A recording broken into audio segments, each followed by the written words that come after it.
All right, good morning, everyone. We'll go ahead and get started. Thank you. Thanks for joining us today. My name is Spatz. I'm the president of Cooperative Systems, and I'm joined today by Bob DeLisa, who is our founder and CEO. And today we're going to be talking a little bit about operational maturity level and how that is important to your overall technology makeup within your organizations. So a few logistics and housekeeping items before we get started. First, we're going to keep your microphones muted during the presentation just to keep any background noise out. But we can certainly unmute you if you'd like to ask any questions. We want to make this presentation as interactive as possible. And we're going to use the chat panel within GoToMeeting, which is in the upper right-hand corner of your screen, so you can either type in any questions you have or just ask us to unmute your microphone so you can ask a question, or you should actually be able to unmute it yourself too. But either or. Bob's going to be moderating the chat panel, so when you do ask any questions, he can also chime in and get your questions answered.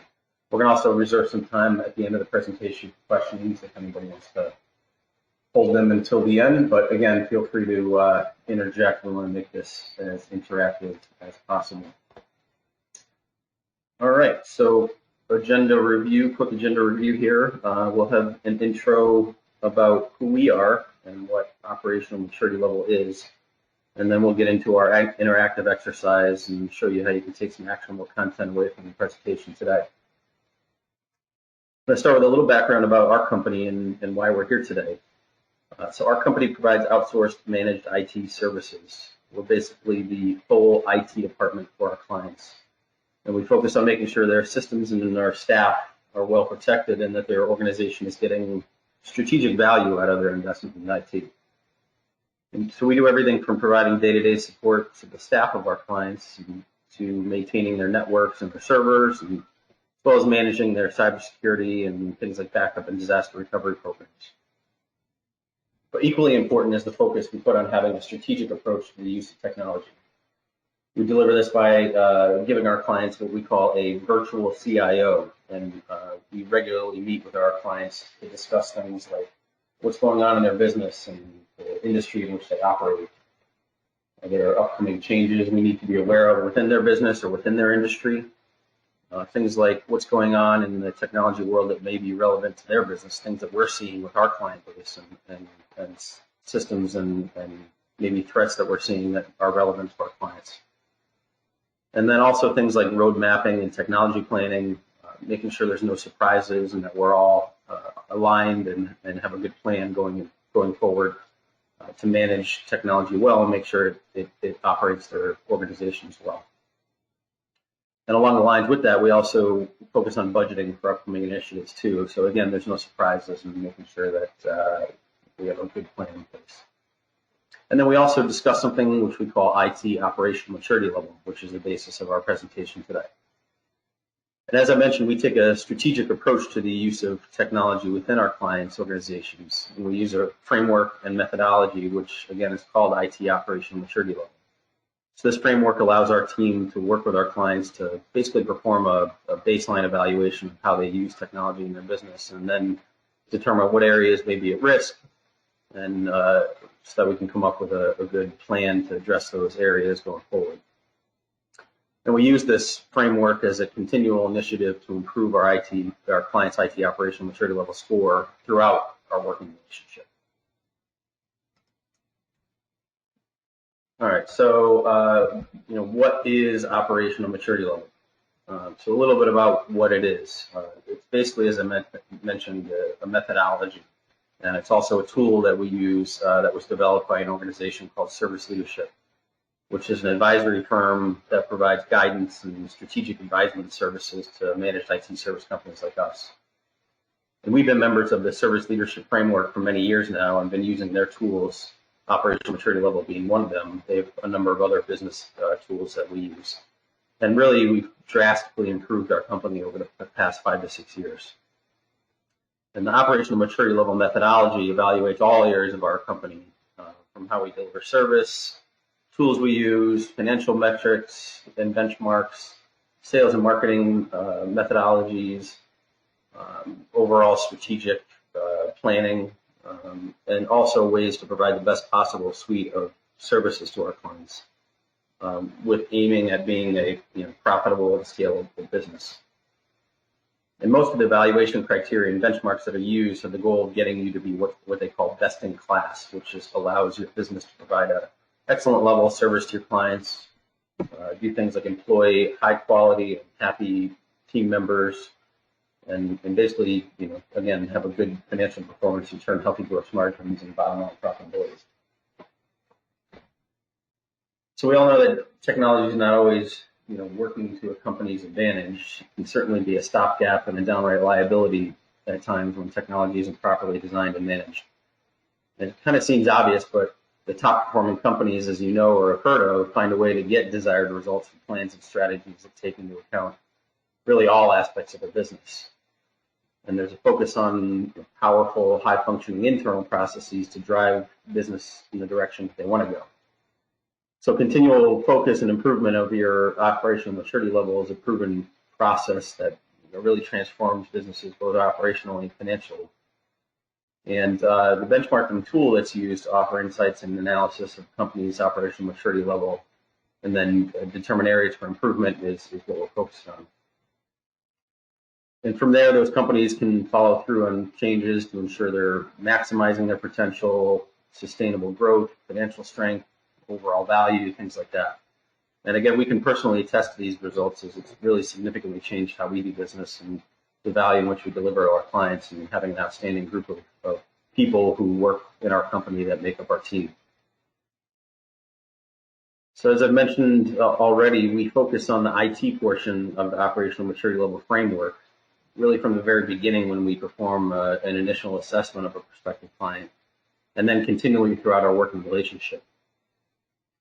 And we find out where they've been, we find out where they are today and where they're going, and then we can make proper recommendations for use of technology within their business.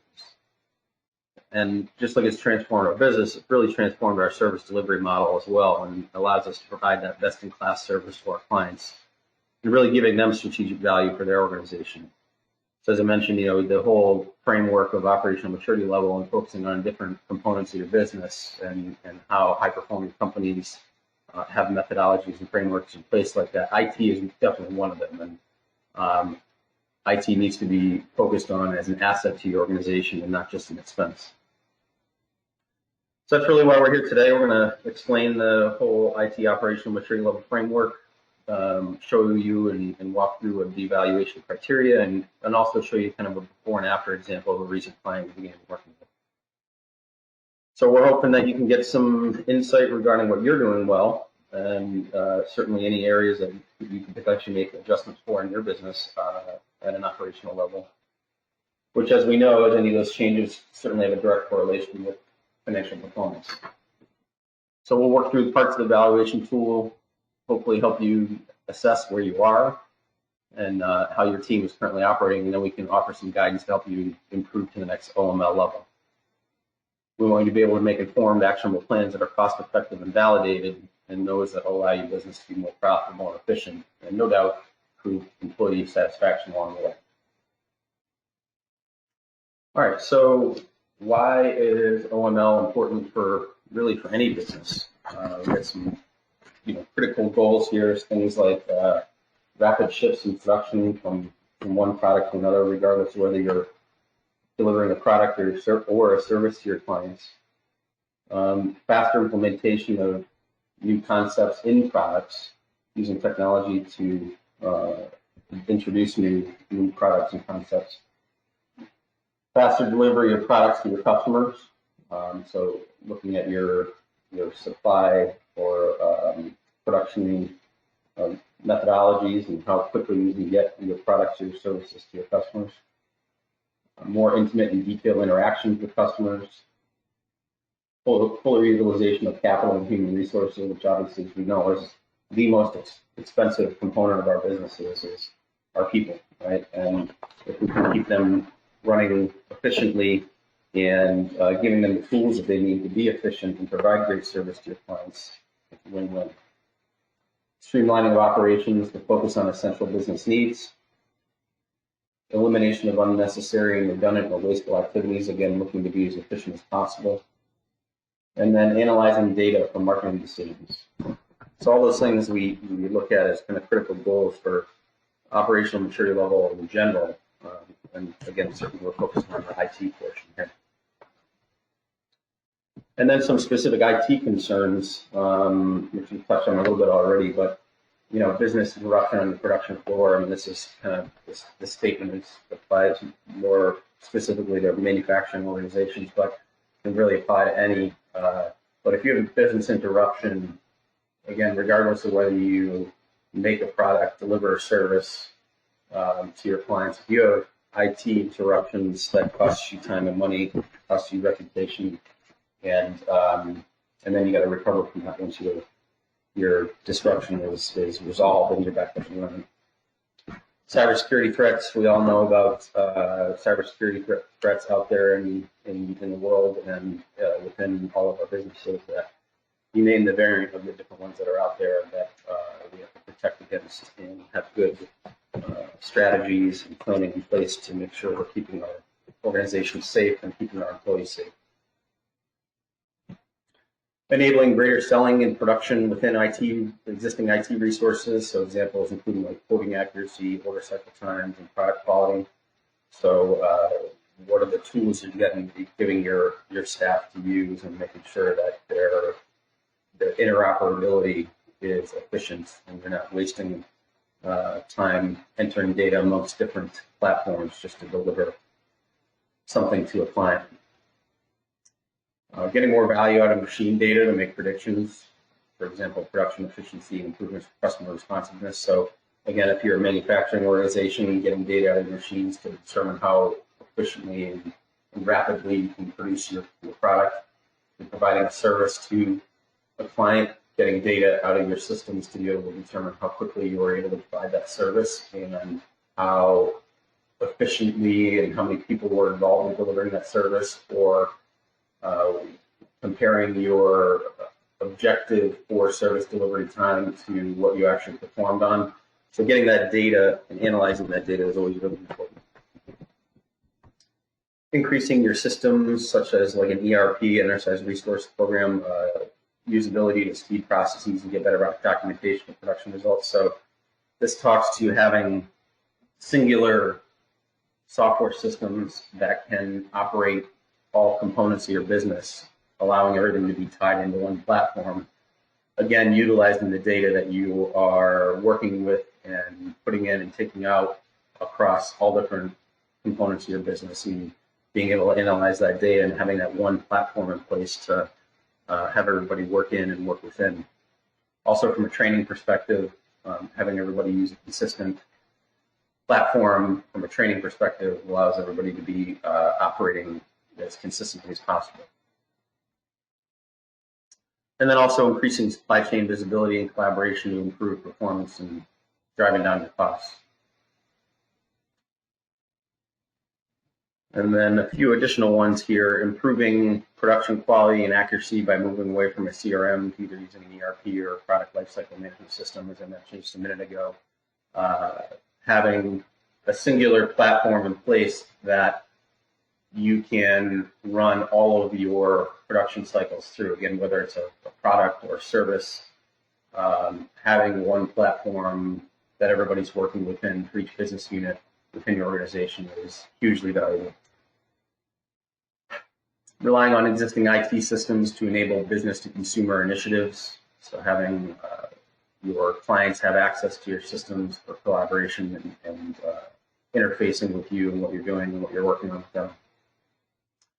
Experiencing downtime when software that drives expensive machines goes out of date and out of support during the useful life. So planning, as I mentioned, that's a big component of what we do, is making sure we're ahead of the curve and that there's no surprises. Is that when you have software that is either out of date or a piece of equipment goes out of date, then you're put in a position where you may have failures, you may have outages, where then you can't recover from it in an expeditious manner.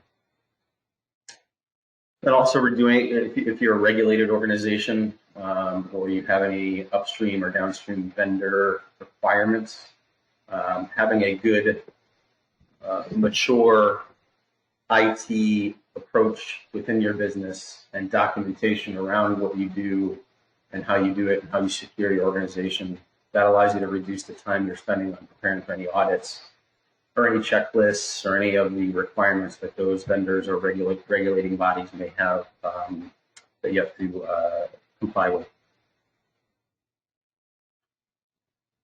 And then also finding a way to turn compliance efforts into a competitive advantage. So here, a good example is think about your competitors and who you go up against when you are in a selling situation where you both provide a great product or a great service, and you're trying to differentiate yourself against that competitor.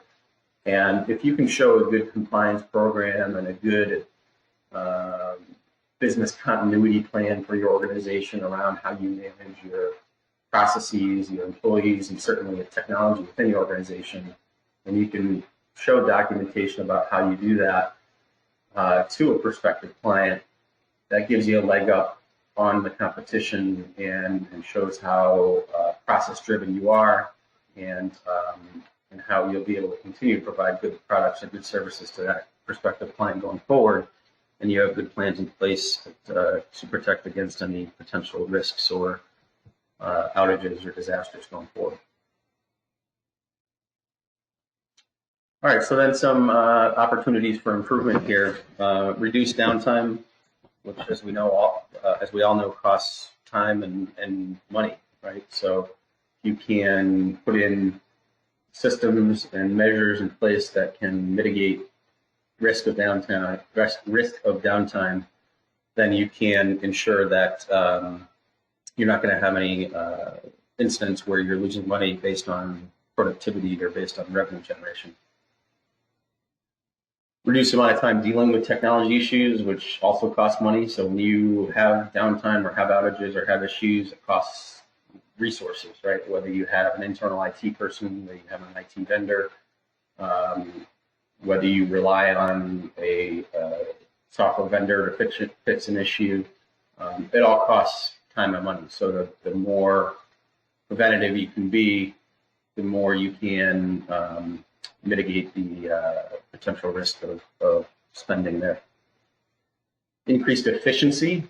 So if you can ensure your systems are running well, they're running quickly, you don't have downtime, and that your employees have the technology that runs well, runs efficiently, you're giving them the tools to be efficient, and you're giving them the opportunity to be as effective as possible within their role, which allows your business to run better and be more productive.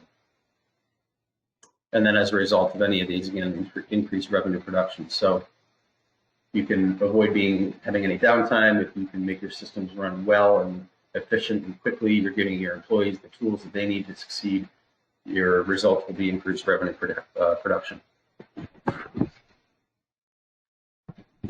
All right, so we'll get into the different levels. So this slide shows the different levels of operational maturity level as a whole. So starting down here in OML, what we call level one, is in the beginning stages of focusing on different aspects of your business where you need to improve, you need to put in processes and procedures to refine how you operate your business, but you need a framework to do so. That's the beginning stages down here, OML level 1. And then OML level 2 is kind of emerging, meaning that you have identified that there's areas that you need to focus on and that you need to improve, and you started the initiative to do that and to improve on each component. And these areas down here are basically when you're struggling with low profit margins, you're having problems growing, your service delivery or your product delivery quality is not good, it's inconsistent because you don't have good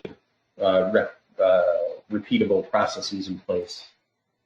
And then you get up to OML level 3 and 4, where now you put efforts forward in terms of the focus areas within operational maturity level, and you're starting to scale a little bit, and you're able to see some results, and profit margins are maybe improving a little bit, and your consistency of your product or service delivery is improving.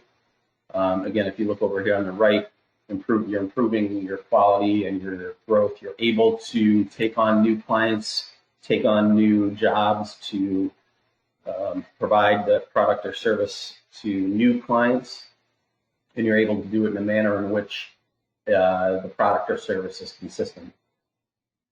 And then you get up into OML level 4, and then getting up to OML level 5, which is you've spent a lot of time on your internal processes. You've involved really all of your staff in this model of improvement, and they understand what operational maturity level is. They've seen you come from OML level 1, where we started this whole initiative, now up to a stage in which everybody is now seeing measurable results, right? So again, financial results have improved. Your ability to operate, having your employees operate within the business has improved. Probably their morale and their working relationship between your staff has improved because there's consistent processes that are being repeated. And you're seeing better consistent results internally and externally with your clients. Your client satisfaction levels are higher. They love you. You're doing a great job for them. You're consistently getting good feedback. And again, you are now also, from a competitive perspective, able to differentiate yourself better, being that you've improved that level and that quality of your product or service, and now you're a quality and value leader in your space, and you're seen as the go-to company for that product or service in which you manufacture. So those are the different OML levels. And again, what we're going to be focusing on here today is the IT portion, but the whole methodology around operational maturity level, and as I mentioned before, it takes into consideration all different aspects of your business, from financial to operational to sales and marketing and technology as well. These OML levels, all 5, there's components that we work on within each of those units of our business that all are rated from an OML level 1 all the way up to an OML level 5. And then, so these are just the different areas, and I've mentioned these already, right? The different functional areas of OML. I mentioned financial. So within the financial section, we have tools to analyze our margins, what suitable margins are and should be within our industry. We're analyzing that data regularly. We're getting good financial results on a monthly basis and turning completed financials in a timely manner each month. We're able to make decisions on day-to-day operations based on financial metrics, and that we're not waiting for a long time to see financial numbers and accurate financial data to make operational decisions. Then we have our service section. Service section here, where this is kind of your operations, right? What are your delivery practices? How consistent are you with your service delivery? And are you able to provide a repeatable product or service to your clients in a consistent manner? And how happy are your clients with that product or service? And how happy are your staff with that product or service? So making sure that you are focusing on different areas within the business to improve both internal and external satisfaction levels. Then we have our strategic section, right? So what's your value creation goals? What are you looking to do with your business in the next 5, 10, 15 years? And how are you going to get there? So breaking it down into measurable goals. So if you say, I want to double in size in the next 5 years, all right, that's great. So how are you going to get there? So breaking it down into measurable chunks, and then breaking it down into more tactical components where you're, again, involving all different levels of your staff within achieving those goals, And then you're also, because of some of the changes you've made on the financial side, you now have the tools and the analytics data to be able to see how you're measuring and stacking up against that value creation goal and those methods going forward. In the compensation section, how do we pay people what they need to be paid within our organizations to be align with the goals of the organization, but also keep a good platform in place for driving the right behaviors, right? So incentive compensation, and what's the right makeup of incentive compensation? How do we drive those right behaviors? And then how do we attract new employees? How do we get people to our organization to allow us to achieve those growth goals that we have? And how do we then retain those people? One of the areas, Scott, this is Bob speaking. I just wanted to chime in on the compensation functional area. Compensation in the vernacular for service leadership is more about having all levels being handled on all aspects, all parts of the organization. Meaning, what we do is we take part of the compensation and we attach bonus performance and incentives to the overall compensation. So we begin to do that, and we move away from a straight salary. We move more toward a targeted annual earnings of which would be a salary plus a little bit more. So it ends up being a greater increase for all employees if they meet the metrics, and that's how you want to set it up at a very high level. Scott can go into a little more detail if he has time to do that. Yep. Thanks for that, Bob. So yeah, that's again the concept of driving the right behavior, right? So if you have a good plan in place for your value creation goal and your strategy over the next, again, whatever the time period that you define, we'll call it, say, 5 or 10 years, how are you going to get there? And how do you incent your staff to be part of that and to, again, drive the right behaviors that you're going to need to achieve those goals? So whether it's a sales goal for acquiring net new clients, whether it's an operational goal of refining processes and making it a process more efficient so that you can deliver product or service faster, quicker, with the same quality that you have at a slower speed historically. So there's definitely operational metrics, there's financial metrics, so also including your finance and administrative team into these performance incentive goals. So what are the different metrics you need to incent them on and reward them on for having good financial control over the company, good administrative controls in the company? And again, to Bob's point, is that if you can put compensation plans in place that drive the right behaviors for you and your organization in achieving those long-term goals, and you can also pay them above average compensation by way of that performance incentive component of their overall compensation. So call it a 85% salary, 15% incentive comp, or an 80% salary, 20% incentive comp. If the total 100% of their comp is over market value, then you can attract good new team members to come on board within your organization because you're paying them higher than average, but you're also driving those behaviors within your organization that's going to allow your organization to succeed and achieve those goals. So it's a good mix to have that incentive comp in place really across the board at all levels within the organization. And then the last section that we focus on within the overall methodology is sales.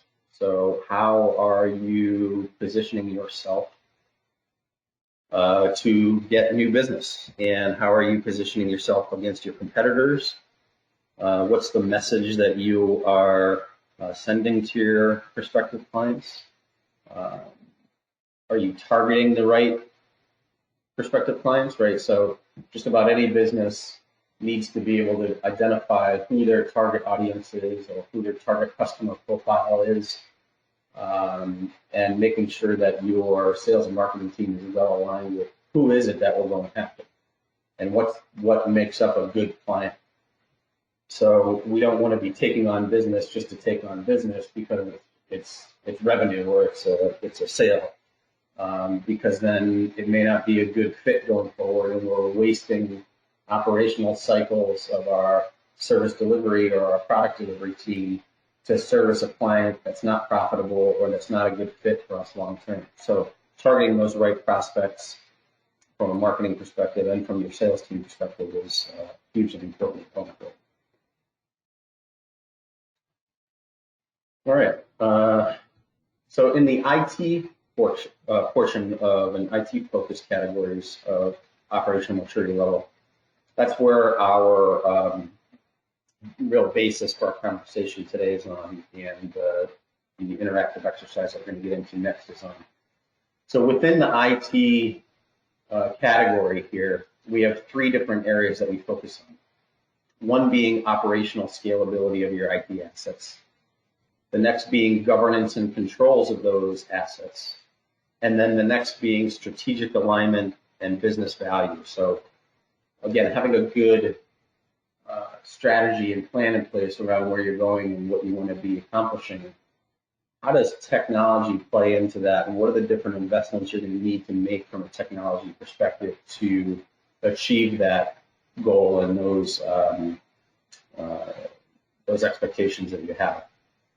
And how is that going to relate to giving you the business value that you need?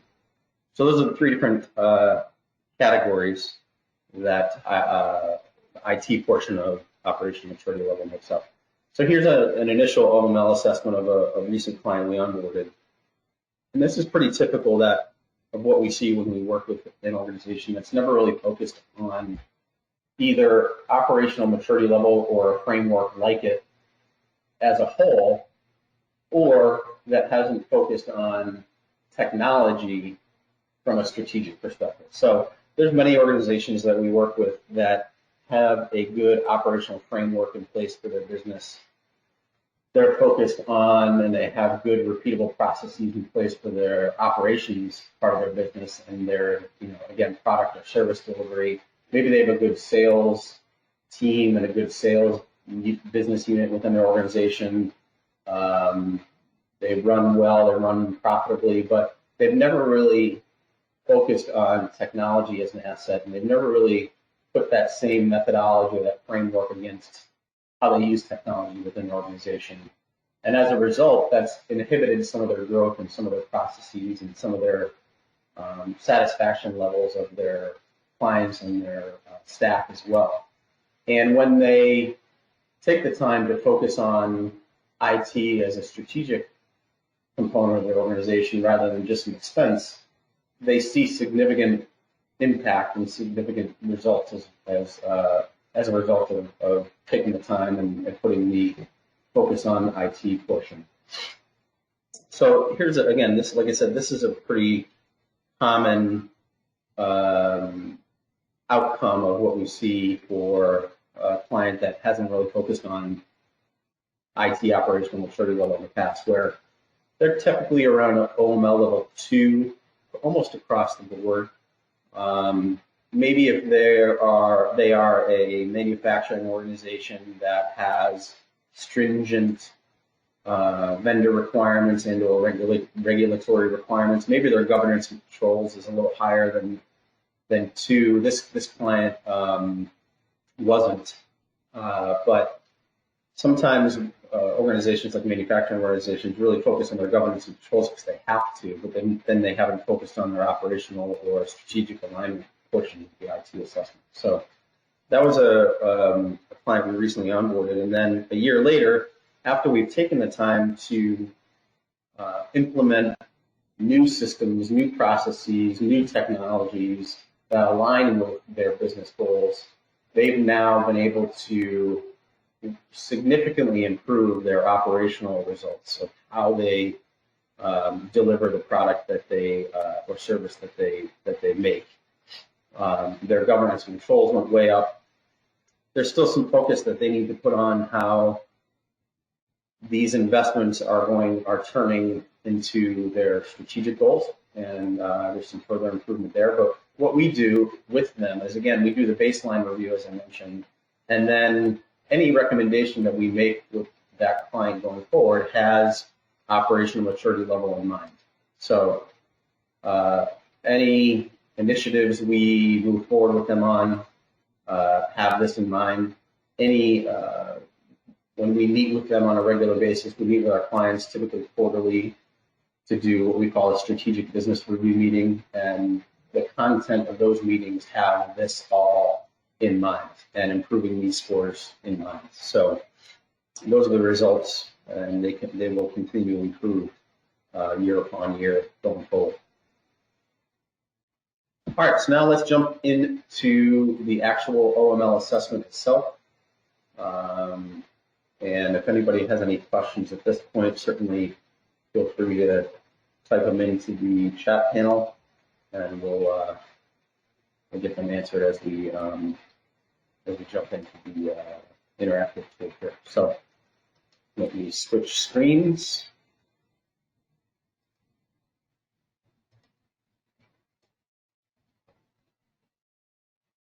All right. So this is the tool that we use, and I know the text is probably pretty small on your screen, so I'm going to zoom in a second here. But this is the overall assessment tool that we use to do an IT OML evaluation of a prospective client, and then also to continue to improve going forward. So across the top are the different OML levels that we've talked about: OML level 1 through 5, beginning, emerging, scaling, optimizing, and innovating. And then there's some descriptors about what each of the OML levels mean as it relates to that stage of where you are. And that's kind of a summary of what I already mentioned. It is from beginning, emerging, scaling, optimizing, and innovating. Beginning, you don't know what you don't know. You are realizing you need to do something. Emerging is that you realize there's still more to do. You've started to put some efforts thus forward. Scaling, you have a good understanding of your internal processes, and that how further time investment and refinement of those processes, you're going to see some value out of that. Optimizing, good understanding of your total cost of service quality. You've now put some good standards in place for minimizing flexibility on how you're delivering the product or service. And then innovating, you're a market leader now, and you have very refined processes. You're seeing good results from a financial perspective. You are trending towards achieving those, say 5-10 year goals that we've talked about. So those are the different OML descriptors across levels 1 through 5. And then we have different questions that we go to. And each of the questions, we rate the client on how they score within each question. So that's what we're going to go through here. And I don't think we'll have time to get through all of them, but what we're going to do is, let me zoom in here a little bit. And we'll go through some of the questions. I'm going to go through a few in each of the different categories. If you can see down here in the tabs within the spreadsheet, these are the different functional areas that we talked about. So these are the operational and scalability questions in this section. Then we go into the governance and controls, and then the strategic alignment, business value. So we'll go through a few questions of each, and so you can get a sense of what it looks like, and some of the questions that we evaluate with our clients when we go through it. So first one, to what extent does the IT organization comply with technology standards? So technology standards meaning that you have a consistent use of technology within your organization from both a hardware and software perspective, and that your staff are using consistent technologies for their tasks, their workloads, and that you're not basically, running out to Best Buy and picking up this PC, and next month running out to Staples and picking up that PC, and a server dies, and you kind of just go online and you order one, whatever it is, it's going to fit the bill and make whatever needs to work right now. Technology standards mean that you identified specific technologies that work within your organization, and that are proven technologies that are well supported and will deliver the results and the value in which you need to achieve your business goals. So that's kind of the assessment there. So OML is level 1 through 5 on technology standards, meaning like OML level 1 is the example I just said, is you're running out to Best Buy or Staples or Costco or whatever when something happens, and you're buying whatever off the shelf, all the way up to OML level 5, where we have complete technology standards defined, they're documented, the whole executive team is on board with it, and everything is standardized, from the computers and laptops we use, to the network gear we use, to the software systems we use, to the back-end servers and cloud technologies we use. They're all standardized, and we don't stray from them. What we typically see when we engage with an organization is typically somewhere around OML level 2 or 3 on this, where they kind of realize that we do need to standardize, but maybe there's some further efforts that they need to make to have better standardization and see better consistency and less straying from the norm across the board. And then next question is, to what extent and how has the IT organization adopted cloud technology in the primary business applications?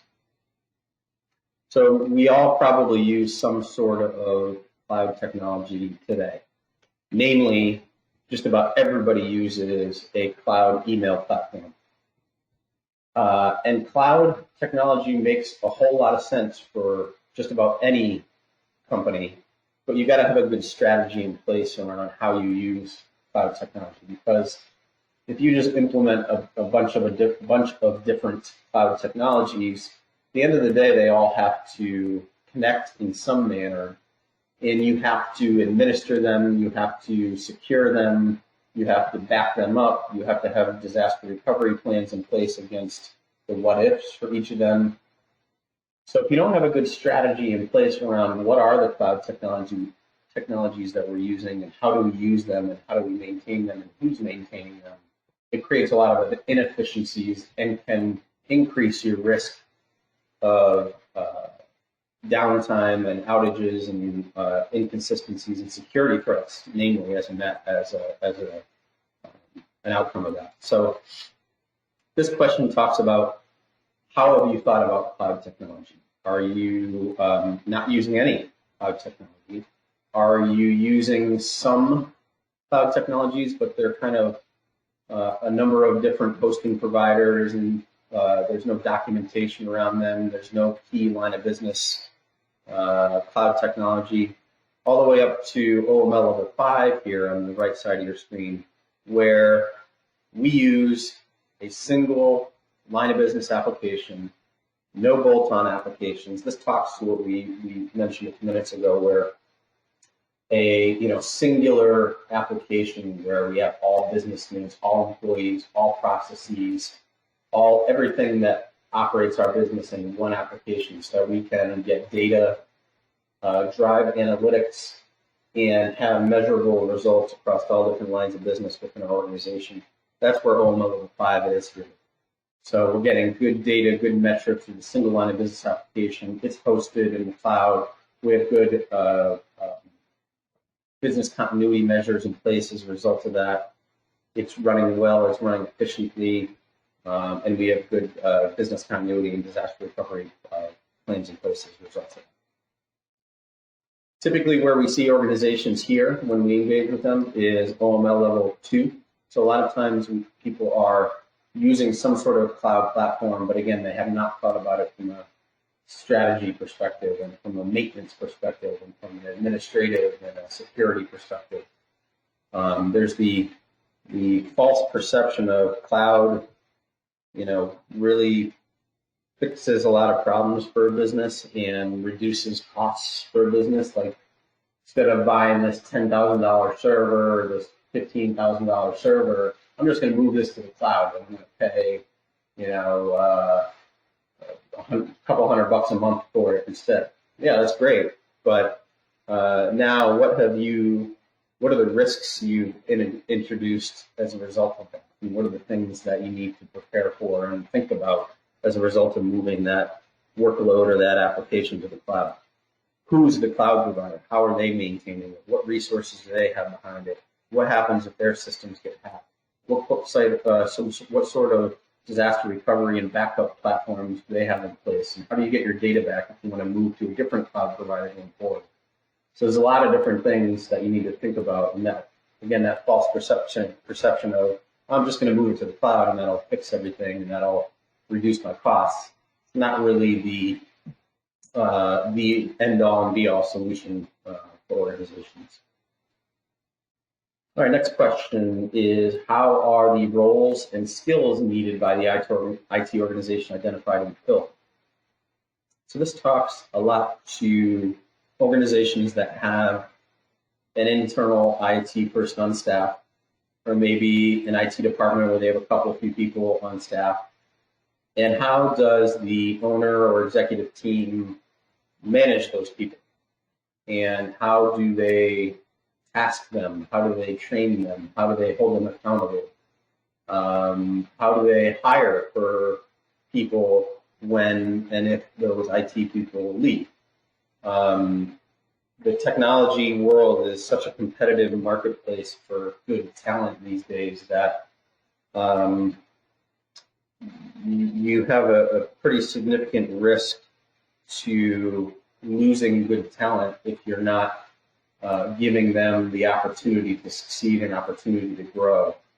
And also the risk to your business too is that a lot of times, unless you have good processes in place for your IT person or your IT team and good documentation practices in place, all of the information and the keys to the castle, if you will, a lot of times are within their brains. And if they were to leave, they take a lot of that information with them about the technology makeup of your organization. So if you don't have a good strategy in place to, again, give them framework and methodologies around their roles and their function within the business, it's a big risk for you. So OML level 1 is that you basically define their role by technical skill requirements. So yeah, I got a guy who can, we got 3 guys on our IT department. One guy fixes desktop and laptop problems. One guy is our application guy. He kind of just, maintains the different applications we use. And then the other guy does server and network stuff. So that's how you're defining your IT department roles. Rather than going up in OML level here, if you look at the next levels of OML, you're going up to OML level 5 here, the low versus high in terms of strategic level on this, is that instead of defining your roles just by technical skill, you're defining them by functional area and management level. And you're also continually recruiting for good talent going forward. And you have good position descriptions, good performance metrics, incentive compensation plans, again, having everybody tied to performance incentive comp as part of their overall comp.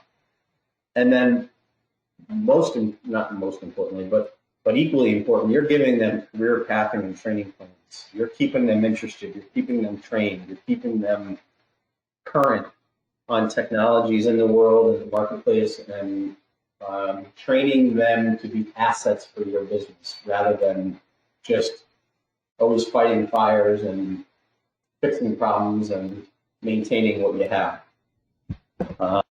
So typically what we see here, again, this question applies more towards people who are organizations that have an IT person or IT department. A little bit different if they currently outsource that maybe to an IT company or a managed service provider like us. But typically where we see people here is OML level 2 or 3. IT departments are unfortunately one of the last departments to be focused on from a strategic perspective in companies. Again, that's part of why we're here today, to talk about how important IT is from a strategic perspective, is that if you can spend the time and have the focus on IT strategy, it's a huge impact and huge value to your business. Staffing being one of them, again, if you have an internal IT staff. All right, so in terms of time here, I'm going to go to the next, I'm going to go to the next functional area because there's a few more questions that you can see in the operational scalability section. But we're going to go into the governance and controls portion here. And I'm going to blow this up a little bit. OML is level 1 through 5. Again, same concept of how we evaluated the organization in the different OML levels here. So these descriptors are all the same. But now the questions are just different. And we're going to talk about governance and controls. So first question is, how does the IT organization budget for IT expenses?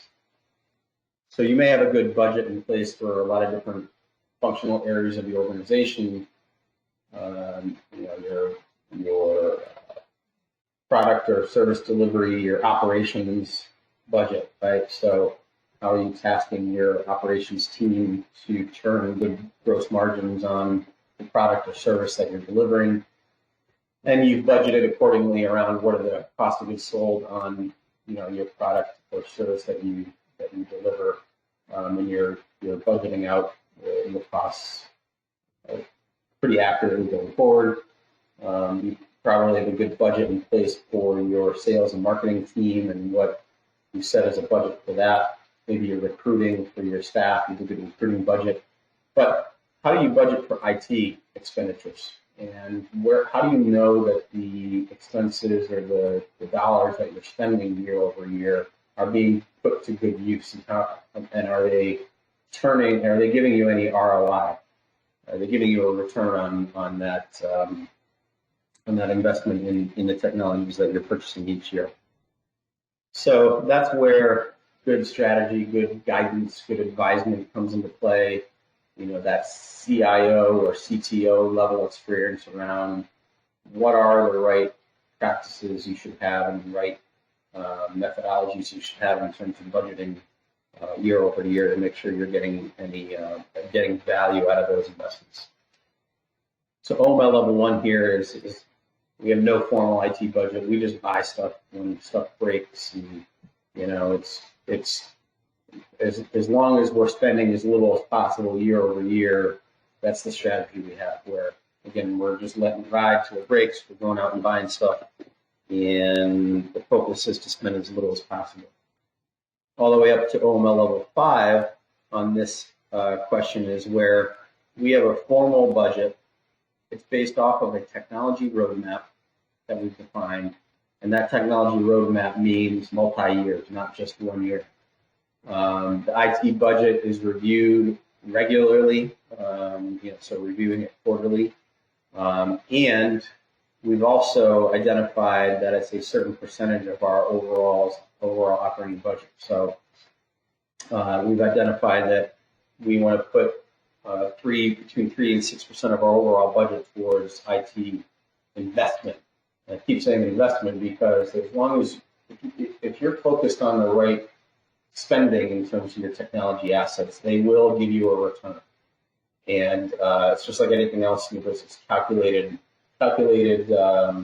return. So if you can have a good strategic plan in place and a good technology roadmap, you can ensure that and be willing to increase your spend in technology because you know it's going to give you X, Y, and Z for your organization, which is going to give you that, allow you to achieve those goals that you've set for your, say, 5 or 7 or 10 year plan.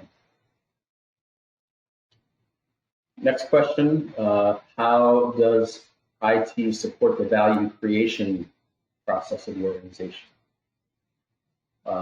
So from a controls perspective, we've identified we want to, again, we'll use the scenario, we want to double in revenue in the next 5 years. Okay, how does IT support that value creation?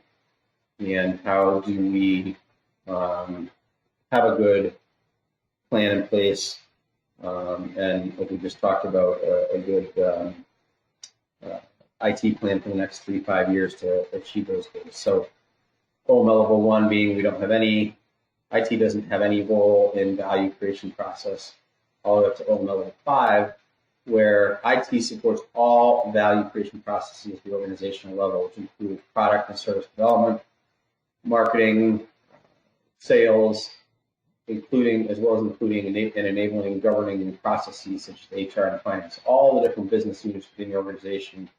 Again, we're using the same software platform to integrate all different business units in the organization, and they all have good processes in place, and IT is the enabler for all of that. And a good IT strategy is the enabler for all of that. And a good IT strategy will mitigate risk in terms of downtime, outages, security threats, things like that. Next question, what are the focus areas and contribution levels of the top IT manager executive? So whoever heads up technology within the organization, whether it's the owner, whether it's the CFO, whether it's the COO, whether maybe you do have a CIO or a CTO on board, whoever that person, or maybe it's a group of people, is, what's their focus area, and how do they approach that strategy of use of technology? So is it that it's just about tactical day-to-day firefighting with no planning, no strategy? Again, going up to OML 5, where we've talked about this already, where technology, there's full participation in your C-level group of individuals. Everybody understands the value that technology plays. Technology plays a role in the company's strategy and major initiatives. It's instrumental if you're doing any M&A activity where you're acquiring organizations, and how does technology play into that, and how are you going to use technology to be an asset for any acquisitions we're doing, or funding initiatives or anything like that. And the last question here in the governance section is, how regularly does the IT organization hold SBR, strategic business reviews, or similar IT business planning and IT operational review? So how often are you assessing how technology is working within the organization and getting feedback from your staff about their use of technology, and addressing any issues that come up, adapting to changes and being ahead of the curve, and making sure that your plan that you've set for the year and for the coming years, that you're working towards achieving that quarter by quarter? So OML level 1, meaning we don't do anything. We only meet when we need to, up to OML level 5, where we're holding SBR meetings quarterly. We have good alignment with the executive team on the content of those meetings, and it's aligned with the organization's overall business plan. Then the last section we go into is the strategic alignment and business value section, where we'll go through a few of these questions as well, and then we'll jump into the other tool that we use. So how does the IT organization train employees on the use of technology in the organization? So good training strategy, giving them, again, as we've talked about, with having good technologies, efficient technologies, well-running technologies within the organization to give your team the tools that they need to succeed. So you can give them the tools that they need to succeed, but how well do you train them to make sure that they're using those tools properly and efficiently?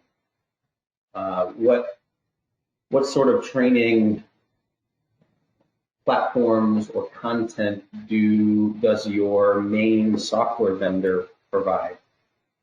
And if you have a custom written software platform within the organization, what sort of training workbooks or training resources do you have available from the person or the group that wrote the custom software for you, where you can ensure that when you bring a new employee on board, that they have a good onboarding plan to know how to use all the different technologies within the organization properly, efficiently. They know who to ask when an issue comes up, or how to submit a service request to somebody, how to get help, where to go for training, and have all the resources at their fingertips so they can be as efficient as possible. So OML level 1 is we don't do any training. We basically just throw people in the fire. They figure it out. It's up to OML level 5 here, where there's formal documentation in place for our key line of business applications, measured technology training processes that start from new employees onboarded. Employees' technology skills are measured on at least a quarterly basis, and ongoing education is tailored around the employee's technology skill level. So you're not only just training them once, but you're training them continually going forward. So I say, what resources does your line of business software provider have? And do they have an ongoing training curriculum available where you can give your employees continual training going forward to make sure that any new releases that come out in the software, that your employees are aware of what those new software releases are and what benefits and value they may have to them, and how they can use the features in the new software release to the best of their abilities to, again, continue to be as efficient as possible for you and your business. Next question is how is IT supporting revenue growth and opening new business opportunities for your organization?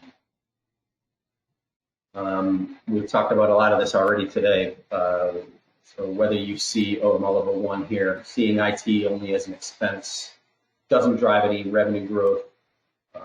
Investment is minimal. The goal here at this level is like we're just trying to spend as little as possible.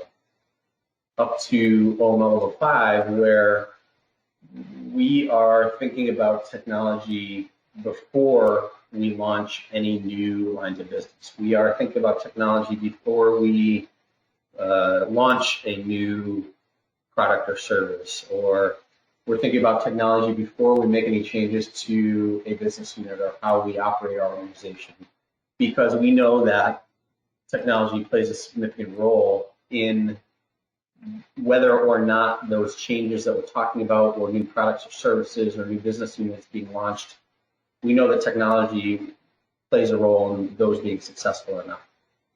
And we've measured that by using the right IT strategy, we'll see revenue growth and good margins out of whatever that new initiative is, by way of having a good IT strategy in place to plan that out. Next question is related to how does the IT organization manage vendors?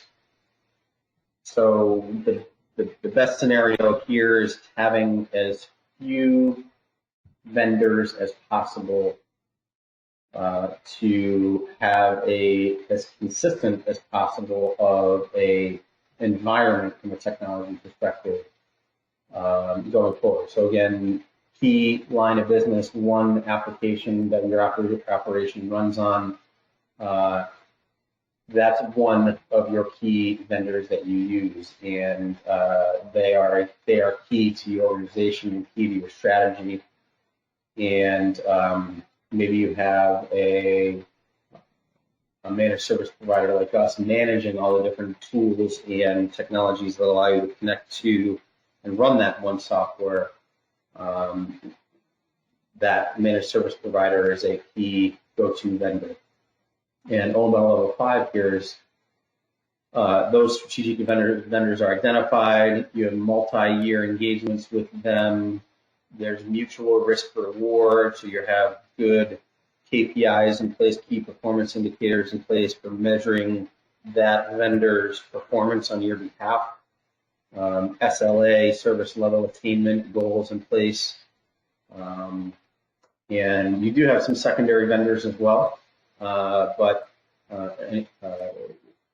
the key vendors, you have good structure, good contracts in place with them, good KPIs, and you're able to measure each other and hold each other accountable throughout that relationship. And the last question here is, how does the IT organization measure its operational efficiency and effectiveness performance? This talks to data and having all workloads, all processes in a singular software platform, an ERP platform, things like that, where you are able to consolidate all your data in one platform to have good analytics, good measurable reports that come out of the data and come out of the systems, so that you are holding your business units and your staff accountable within those performance metrics, and you're not having to go to 10 different platforms to gather the data and massage the data into a meaningful report. It's taking a lot of time to get the data and use the data from a management perspective. So OML level 1, meaning we're not doing any of that. OML level 5, meaning that we have good formal SLAs in place that's aligned and tied to business function specific uptime, business value, ad performance is reported, and external comparisons are consistently used. So we're benchmarking ourselves against best in class and industry specific goals and objectives. So those are really the three sections, and then what it does is it turns a graphical representation, which I showed in the PowerPoint a minute ago. Since we didn't go through all the different questions and answer every one of them, it's obviously not showing them here in the graph, but this again gives us a graphical representation of how the organization stacks up and where our biggest vulnerabilities exist, so we know where to focus our time and efforts on. So that's the assessment tool. And what I also want to do is show another tool that we use here in terms of an initial assessment, and that is our, let me switch screens here. That's what we call our small business cost of IT operations calculator. So this calculator gives us the ability to punch in some data about a given organization. Oops, 1 second, let me get back on my screen. And really gives us a good picture around some of the all-in costs of technology that maybe an organization hasn't really thought of, the soft costs, if you will. So a lot of times when we ask a business owner or CEO or CFO, how much does it cost you to run your IT department? What the answer we get, and typically the data that they give us is they'll add up what's the salary cost of their IT person or IT people, what are their benefits, and then maybe we use a outsourced provider for some things here and there throughout the year, and we'll add up their invoices for the year, and they give us that number. What they typically fail to realize or to take the time to think about is, what are the other costs from an IT perspective that I'm actually incurring that aren't necessarily hard dollars and show up on my P&L on an annual basis, but that are true costs to me in my business. And those are things like downtime, outages, executive time spent on managing an IT person or IT department or IT vendor, and things like that. And then also any other tools or systems that the IT department or IT person or IT vendor needs to use on an annual basis. So this tool, what we do is we plug in a number of different pieces of demographic information about the organization. So what's your total annual revenues? I've just punched in some, fictitious numbers here. So call it a $10 million organization. Our average wages of our staff across the board is $55,000 a year. Our benefits expense, so healthcare, payroll taxes, any other benefits that we pay, 23%. And then some demographics about what's the number of employees you have, how many servers do you have, how many network devices do you have, how many technology vendors do you work with, so software vendors, hardware vendors, any technology vendors that you work with on a regular basis, month by month, year over year. And then we look at, all right, so over the last month, quarter, year, how many issues have we had? And we just, this is kind of subjective typically.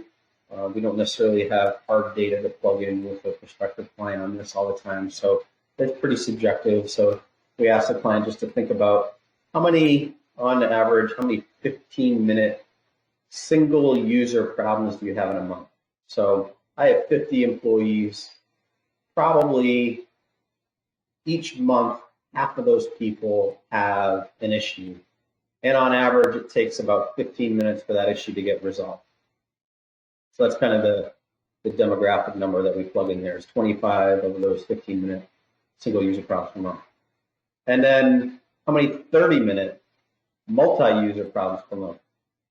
So this is maybe you have an issue where one of the applications that your marketing department uses or your finance department uses goes down.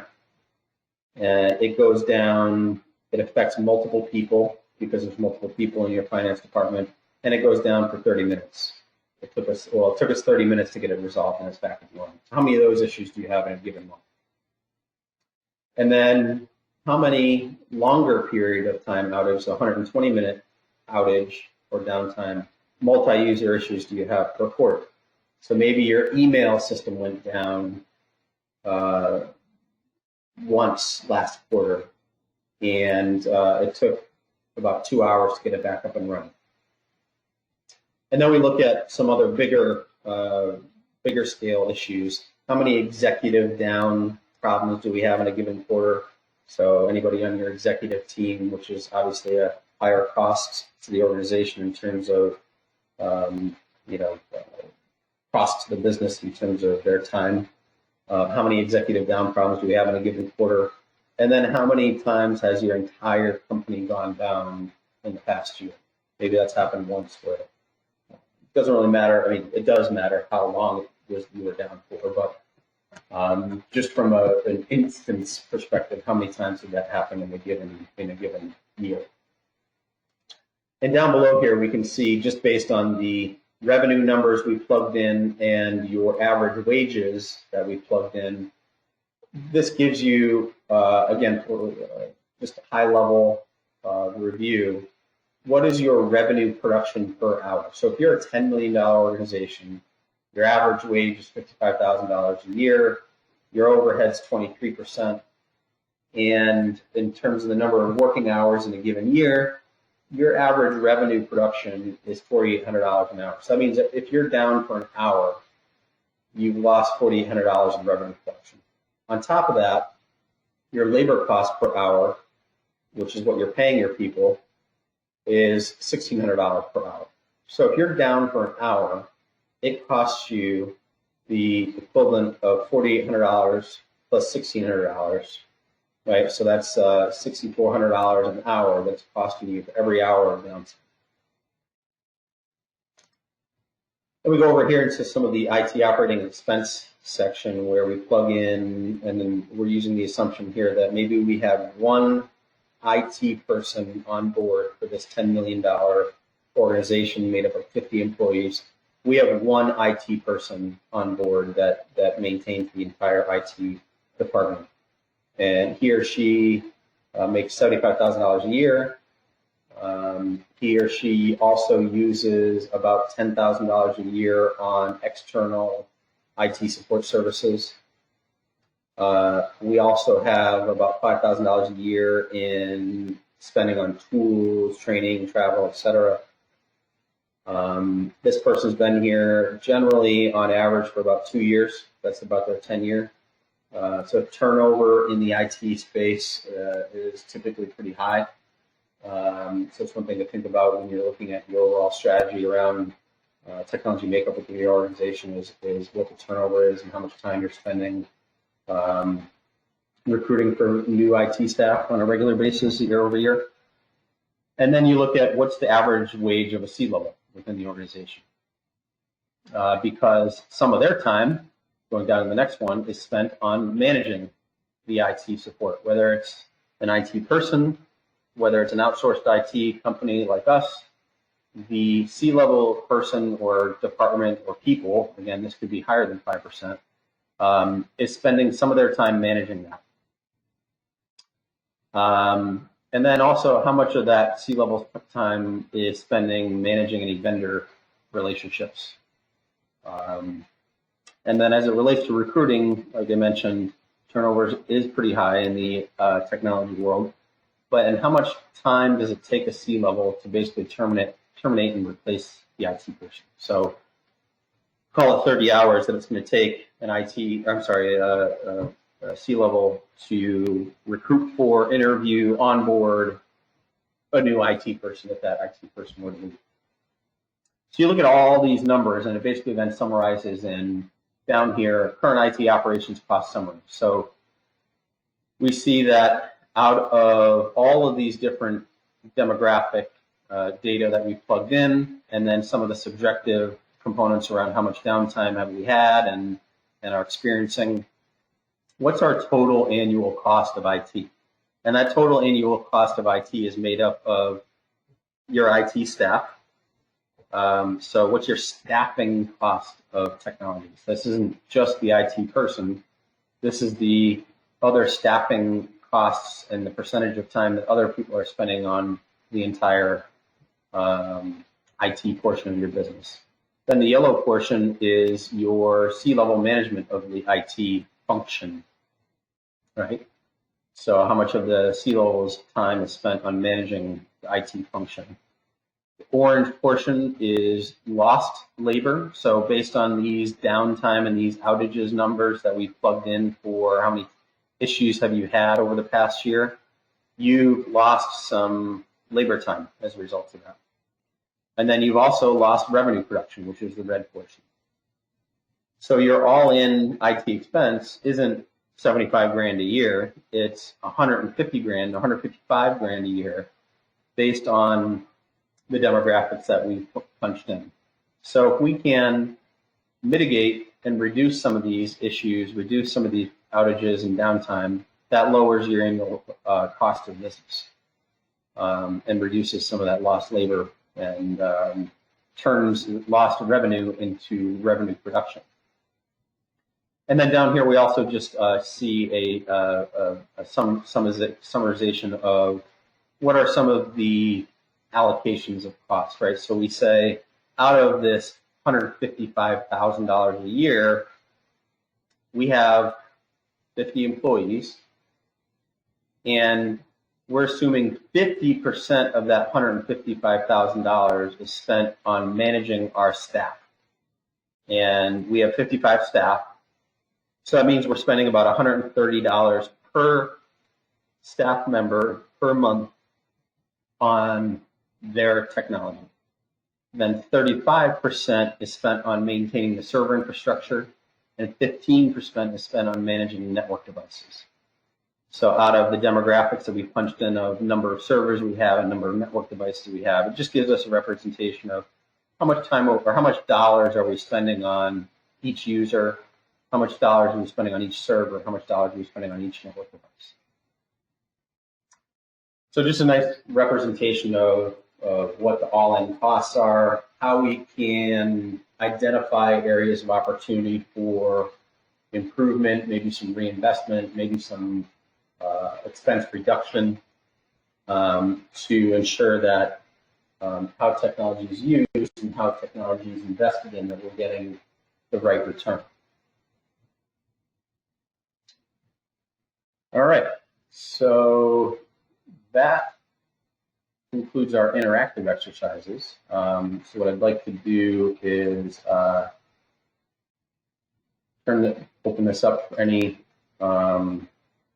questions, any comments, any if you'd like to unmute your microphone, ask any questions, feel free to do so. If you want to type any questions into the chat panel, feel free to do so. I'll give you just a minute or so to submit any questions if you like, and otherwise we'll wrap it up. Our contact information is on the screen.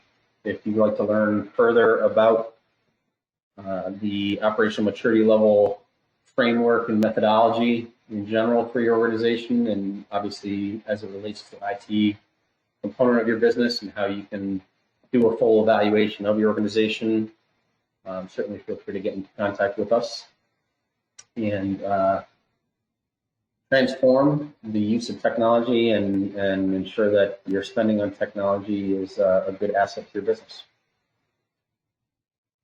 Certainly appreciate everybody attending today. And again, if you have any questions, feel free to submit them to the chat panel. What we can do also, once we wrap up, if you do have any questions after the webinar, you can feel free to submit them to the email address on the screen, and we'll get your questions answered as well.